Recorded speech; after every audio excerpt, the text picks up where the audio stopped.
Vamos perguntar quem está vendendo e quem está ficando com o eventual dinheiro da água, né? Sim, então, Franklin, nós temos assuntos importantes para tratar nesse programa Palavra Ética. A questão hoje da água, que é uma questão relevante, importantíssima, não apenas a privatização dos nossos rios, o represamento irresponsável que se espalha pelo país inteiro, principalmente aqui em Minas Gerais, mas também um negócio grave que você tem muitas informações para nos passar, que é a questão da venda de água em garrafas. E então nós vamos concluindo essa primeira parte do nosso programa e no próximo bloco vamos tratar então especificamente da questão da água mineral.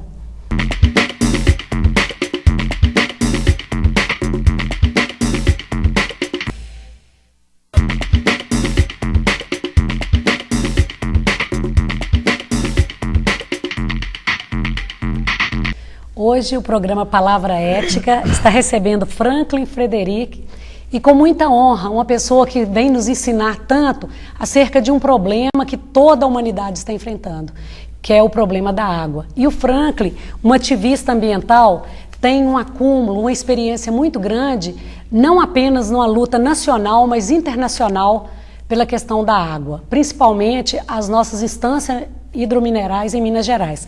Franklin, no primeiro bloco você nos contava acerca da criação, do surgimento de cidades como Lambari, São Lourenço, Cambuquira, Caxambu, são as principais cidades naquele circuito das águas. E você falava também de uma mística indígena que você traz e que te norteia nessa veneração pelas águas. Gostaria que você desse continuidade a essas informações para nós, retomando a questão das águas minerais, da nossa luta aí nesse mercado, contra essa apropriação pelo mercado, e o que é essa mística indígena nessa questão das águas.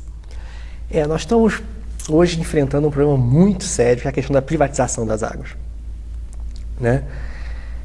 O que significa, de fato, privatizar a água? A água é mercadoria. Isso é uma coisa muito grave. Toda a vida depende da água. Se você transforma isso em mercadoria, você está, na realidade, transformando a própria vida em mercadoria, né? Eu acho que a luta contra a privatização da água, ela não é uma luta política só. Ela é uma luta cultural. Ela é uma luta espiritual, sobretudo. Sem dúvida. E até porque no segundo versículo da Bíblia está bem claro lá, o Espírito de Deus está na água. Na água. Permeia e perpassa as águas, né? E água como água e água como símbolo da realidade. Então há uma sacralidade que permeia e perpassa Você tudo, falou a né? palavra certa agora. A sacralidade, retomar, recuperar a noção do sagrado. Quando eu faço palestra, eu gosto muito de fazer uma pergunta para as pessoas. Vocês já viram alguma igreja ou qualquer templo religioso que tem uma plaquinha dentro escrito "não jogue papel no chão"? Não tem essa plaquinha. Mas as pessoas não jogam papel no chão. Por quê? Porque é um espaço sagrado. Agora, por que o espaço sagrado tem que ser delimitado pelas paredes da igreja ou do templo? Todo espaço deveria ser sagrado. É isso que os índios trazem. Essa relação de sacralidade que traz em si embutido respeito, cuidado, veneração. São esses os valores que a gente está perdendo quando a gente chama a água de recurso hídrico. Recurso é um termo eminentemente economicista, né? É assustador aonde a gente já chegou na nossa desvalorização quando se discute tão tranquilamente a questão da privatização da água. E um erro que eu vejo na esquerda em geral é quando também só discute a questão da privatização pelo lado econômico. Se você só está vendo a água pelo lado econômico, você já perdeu a guerra. É uma questão de tempo. Ô Franklin, isso é uma questão muito importante que nós vemos até os movimentos de resistência. Hoje, o Frei Givander está nos ajudando nessa conversa aqui, na Palavra Ética. Os movimentos de resistência na América Latina, e a América Latina hoje ela é diferenciada com relação ao restante, né, do planeta, nessa mundialização, exatamente por isso. Numa luta capitalista, os trabalhadores assalariados, eles estão num confronto com o capitalismo, mas as comunidades, as chamadas populações tradicionais, que são indígenas, ribeirinhos, povos de floresta, eles trazem hoje uma nova visão de vida, e essa questão da água para eles, ela traz embutida exatamente essa questão da sacralidade, da origem da vida, o respeito, a veneração.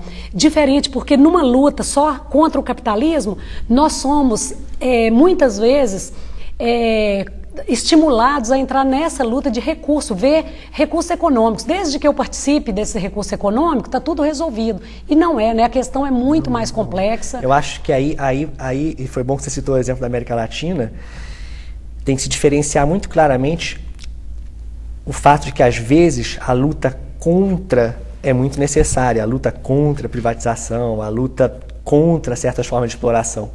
Mas a grande luta é a luta por alguma coisa. E o diferencial aqui na América Latina é que, pela primeira vez, se está podendo lutar por certas coisas.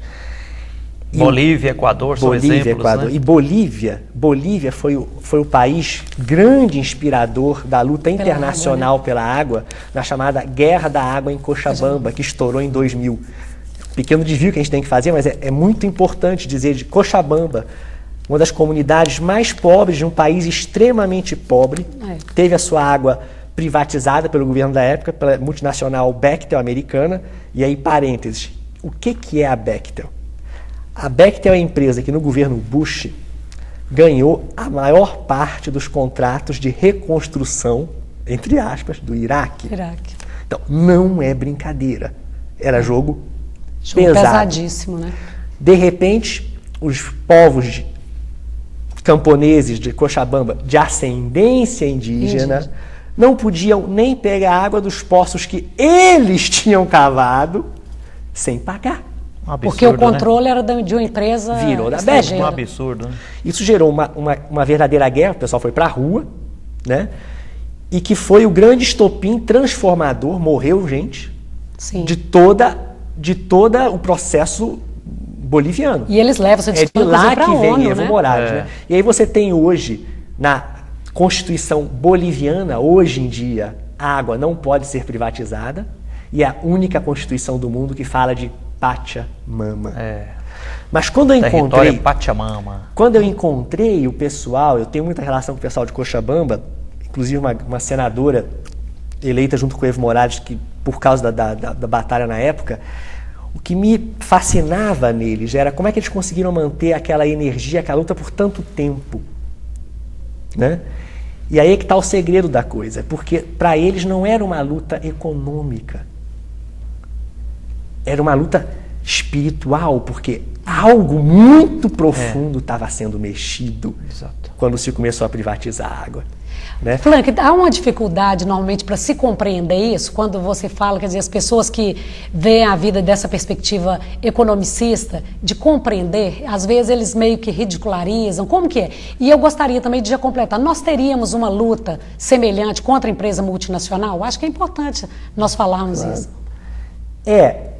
Há sempre o poder econômico que se quer único modo de ver o mundo.